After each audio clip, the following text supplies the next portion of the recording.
ஒரு பெண்ணிடம் I love you என கூறுவது பாலியல் குற்றம் என்று போக்சோ வழக்கு ஒன்றில் சத்தீஸ்கர் உயர்நீதிமன்றம் கருத்து தெரிவித்துள்ளது.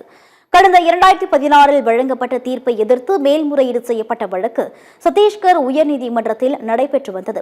குற்றம் சாட்டப்பட்டவர் சிறுமியை 4 மாதங்களாக பின்தொடர்ந்து ஐ லவ் யூ என பொது இடங்களில் கத்தியுள்ளார். சிறுமிக்கு விருப்பம் இல்லை என்றாலும் பாலம், சுவர், மரங்கள் உள்ளிட்ட இடங்களில் அவரை காதலிப்பதாக எழுதியுள்ளார்.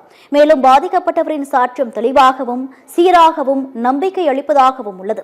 குற்றம் சாட்டப்பட்டவர் தினமும் தன்னை பின்தொடர்ந்து மீண்டும் மீண்டும் நான் உன்னை காதலிக்கிறேன் என்று கூறி தன்னை துன்புறுத்தியதாக அவர் திட்டவட்டமாக கூறியுள்ளார் என்றும் அவரது தாயார் மற்றும் பிற அரசு தரப்பு சாட்சிகளின் வாக்குமூலங்கள் அவரது சாட்சியத்தை உறுதிப்படுத்துகின்றன என்றும் நீதிமன்றம் தெரிவித்துள்ளது.